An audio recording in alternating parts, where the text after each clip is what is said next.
और ऐसी मूर्खाई है इस देश में अंग्रेजी के नाम पे। कभी कभी कुछ घरों में मैं चला जाता हूँ भोजन आदि करने के लिए, क्योंकि मैं भोजन होटल में नहीं करता, ठहरता भी होटल में नहीं, किसी के घर में ठहरता हूँ, खाता भी घर में ही हूँ, तो अक्सर घरों में जाता रहता हूँ, तो वहाँ अंग्रेजी की मूर्खाई दिखाई देती है। अभी थोड़े दिन पहले मैं किसी के घर में गया दिल्ली, तो उनके एक छोटे से बेटे को माता पिता ने मेरे सामने लाके खड़ा कर दिया, ये हमारा बेटा है। मैंने कहा ठीक है, बहुत अच्छा, ये बहुत होशियार है। मैंने कहा अच्छा, ये बहुत अच्छी कविताएं सुनाता। मैंने कहा अच्छा, सुनवाओ जरा। तो उन्होंने कहा बेटे पोएम सुनाओ अंकल को। मैंने कहा मैं अंकल तो नहीं हूं। कहने लगे फिर क्या है? मैंने कहा काका बना लो, मामा बना लो, कुछ बना लो, अंकल तो नहीं हूं। जो सुविधा है बना लो, मामा बना लो, काका बना लो, कुछ कर लो।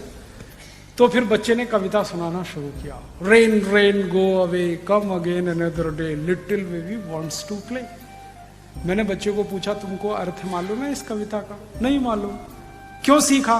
मम्मा ने सिखाया। मम्मा को पूछा आपको अर्थ मालूम है? नहीं मालूम।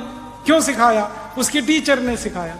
टीचर को फोन लगाया, आपको अर्थ मालूम है इस कविता का? नहीं मालूम। किसने सिखाया? हमारे टीचर ने सिखाया। अब मूर्खों के मूर्ख कविता सिखा रहे हैं, rain rain go away come again another day. फिर मैंने उस बच्चे को समझाया इस कविता का अर्थ है बारिश बारिश तुम चली जाओ, यहां मत आओ क्योंकि मुझे खेलना है। अब भारत के बच्चे ये कविताएं गाएं, बारिश बारिश तुम चली जाओ यहां मत आओ, और करोड़ों बच्चे ये कविताएं गाएं, भगवान ने सुन ली तो?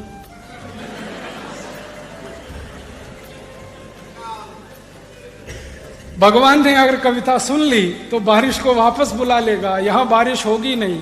और 60% खेती बारिश पर इस देश में जिंदा रहती है। वहां अगर बारिश नहीं होगी, आप भूखे मरेंगे, मैं भूखा मरूंगा, शेतकरी भूखा मरेगा, तो भारत में इस कविता की गरज क्या, जरूरत क्या? ऐसे मूर्ख लोग अंग्रेजी में कविता से। फिर उसकी आई ने, बच्चे की आई ने कहा फिर कौन सी कविता सिखाऊं? तो मैंने कहा कविता सिखाओ ये रे पाऊसा तुला दे तो पैसा, पैसा झाला खोटा पाऊस आला में। ये कविता सिखाओ,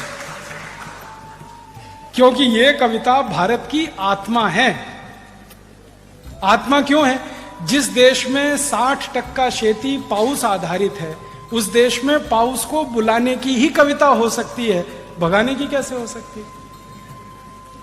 तो हमारे बच्चों को तो यही सिखाना चाहिए, बारिश बारिश तुम जल्दी आओ, बार बार आओ, मैं तुमको पैसा देना चाहता हूं इसलिए आओ। ये भारत की कविता है। अंग्रेजों की कविता रेन रेन गो अवे है। कविता भी जो होती है ना, वो अपनी जरूरत, अपनी संस्कृति, अपनी सभ्यता, अपनी परंपरा से निकलती है। अंग्रेजों की संस्कृति, अंग्रेजों की सभ्यता, उनकी परंपरा हमसे बिल्कुल अलग है। इंग्लैंड में बारिश कभी भी आती है, यूरोप में बारिश कभी भी आती है। वहां के बच्चे शाम को बाहर खेल नहीं सकते, कभी भी मौसम खराब हो जाता है, इसलिए वो कविता गाते हैं रेन रेन गो अवे। हमारे यहाँ तो बारिश साल में सिर्फ 3 महीने आती है और उसका दिन फिक्स है, इस दिन से लेकर इस दिन तक। तो हम कैसे गा सकते हैं रेन रेन गो अवे? और बारिश का समय जब निश्चित है और बारिश पर पूरे देश की अर्थव्यवस्था निश्चित है, तभी इस देश में बारिश आधारित बहुत सारे साहित्य लिखे गए हैं, बहुत सारी किताबें लिखी गई हैं। हमारे देश में महाकवि कालिदास ने जो मेघों का वर्णन किया है, और उसमें से जो उस उत्साह उत्पन्न होता है सुनकर, बोलकर, वो हमारी संस्कृति का हिस्सा है, क्योंकि जरूरत है हमारी। महाकवि कालिदास इंग्लैंड में नहीं हो सकते, जो मेघों का इतना सुंदर वर्णन कर सकते हैं, वो जरूरत है हमारी। तो हम तो हमारी जरूरत सभ्यता, संस्कृति, परंपरा में से लेंगे, अंग्रेजों की सभ्यता, संस्कृति, परंपरा से हमारी जरूरत पूरी नहीं। तो इस अंग्रेजियत को छोड़िए, आप भाषा को छोड़िए। अंग्रेजों को आपने छोड़ दिया, इस भाषा को क्यों पकड़ के रखा है?